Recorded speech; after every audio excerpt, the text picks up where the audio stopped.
Good morning to everyone. My name is Sylvia Gould, and I am the president of the SVG Alzheimer's Disease and Dementia Association. This association started in April of 2023, and it started with a desire to inform persons about Alzheimer's disease and other dementias, and also to assist persons to understand how to deal with persons who are living with Alzheimer's disease and dementia. Our emphasis is on Alzheimer's disease because of all of the dementias, it is the most prevalent.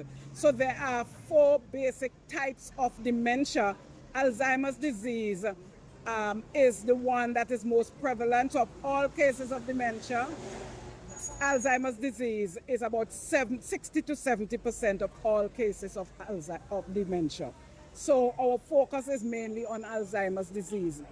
Our aim also is to assist persons to understand what the condition is about and how to live with it in a way that does not take away their humanity, that respects them, that persons can really see the efforts that they have made and can assist them. Now, one of the things about Alzheimer's disease is that it is not understood. For a lot of persons, it's the first time that they're hearing about it. And so, because they don't understand, they see their older persons, their older family members and friends starting to behave a little differently. And so they label them and they say things like, you know, they're stupid, they are dotish, they are wicked, they are evil, and that's why they're doing that. Because with Alzheimer's disease, the first thing that is noticed is that person's memories are affected. So you might have a person with Alzheimer's who knew you all the time and come up to you and say, "Who are you? Have I ever met you? I don't know you." Okay? So memory is affected, decision making is affected, things like anything that has to do with understanding. Oh, well,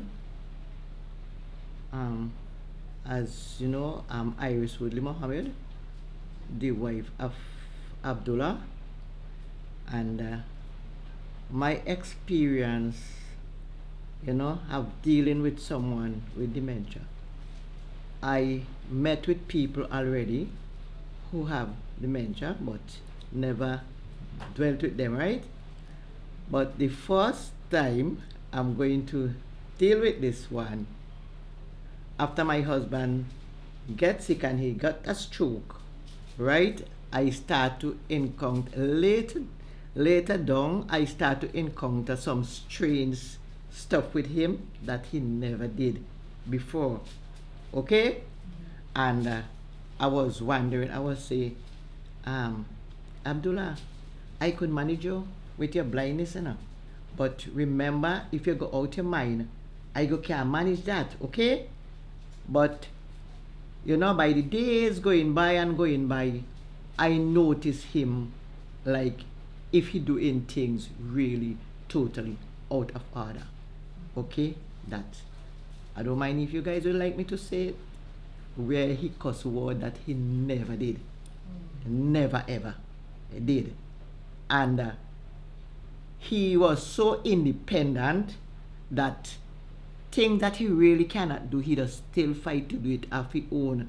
Even though I asked him for me to do it for him, he's so independent, he don't want to. He don't want, you know, you to do it. Can it be prevented? There's a type of dementia that is caused by head injury, right? So that is preventable, but otherwise, generally no. It is sometimes hereditary, which means that if you have somebody in your family, the more persons in your family that you have that has Alzheimer's disease, the more likely you are to get Alzheimer's disease. But it doesn't mean that everybody in the family is going to get it.